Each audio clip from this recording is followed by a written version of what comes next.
Hi. So today we talked about in class the two ways that we make really complex brains be more simple in terms of studying how they work. The first is to look at it from a developmental point of view. So if you think about the way that the early embryo, how its brain develops, and then we try to scale up to make it more complex, you kind of add more complexity on, but the basics stay the same.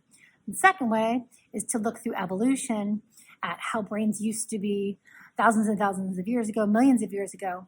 And there's been ways that we can recreate, for example, what a Tyrannosaurus Rex's brain looks like, which is like itty bitty compared to its giant skull.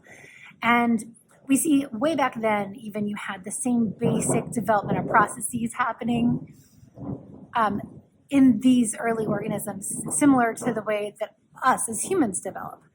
So during development, the very first thing that happens is you have this kind of mass or ball of cells, and there's a little bit of that ball of cells that starts to differentiate or become specialized, and the embryo basically sets aside that little bit of cells to become the nervous system. And so it starts out as like a neural plate, so just like a thickening of that place of cells.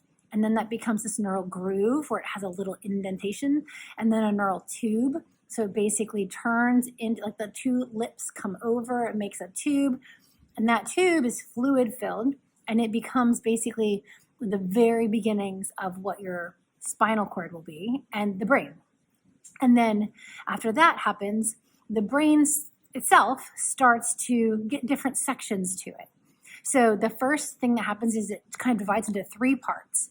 And the part in the very front of this really very early, we're talking like weeks, development in the fetus will become what will be the uppermost brain regions. So this area is called the proencephalon.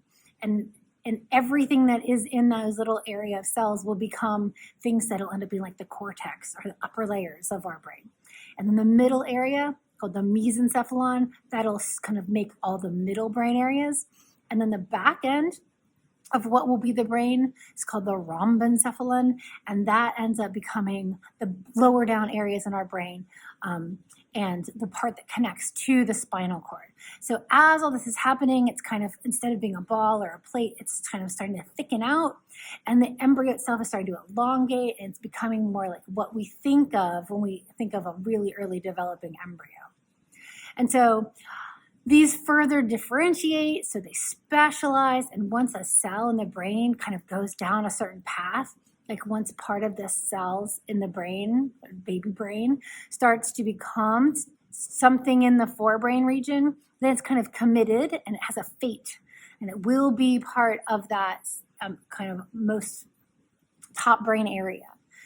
And it doesn't kind of de-differentiate and then choose a different path. It kind of is committed to becoming something in that area. And so this is a really cool thing because this looks the same across all vertebrates. So even if you look at a really old fish that's been extinct forever, if you look at it, it has the same several brain like pouches or structures that are in this early developing embryo. And the human, you can see these things in fossils that have been extinct forever.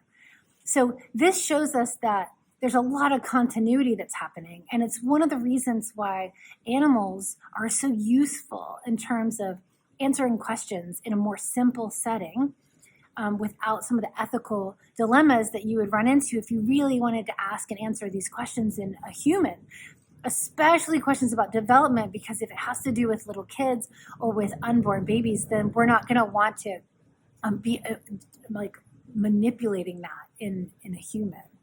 So we want to preserve human life. So a lot of these questions can be asked using models, or it can be asked using other creatures that are not humans. So we talked also today in class about the spinal cord and how everything is set up. So the spinal cord and the nervous system together, the brain and spinal cord, are what's known as the central nervous system. And the peripheral nervous system is everything else, okay, that's outside of the brain and spinal cord.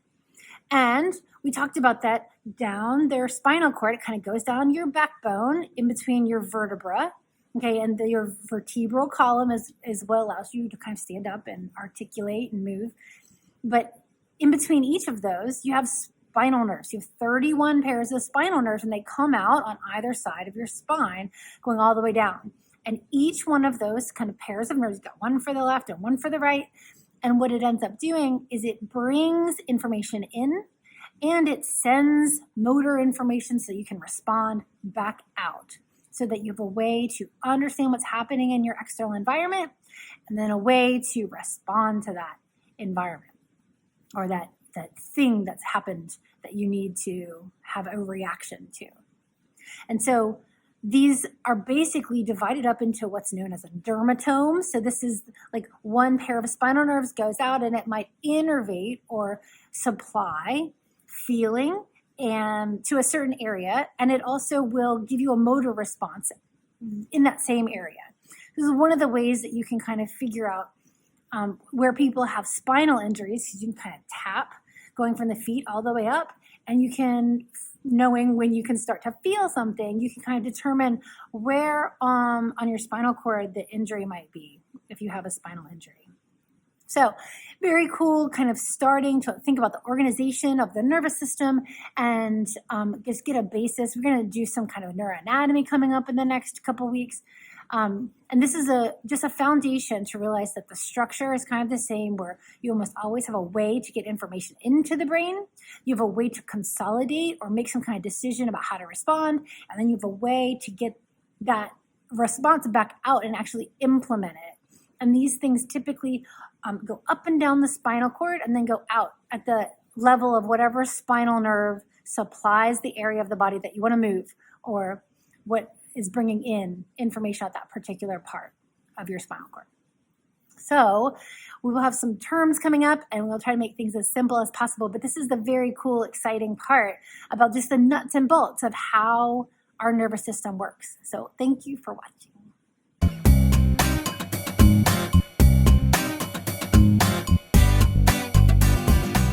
Join us every day in May for a new video.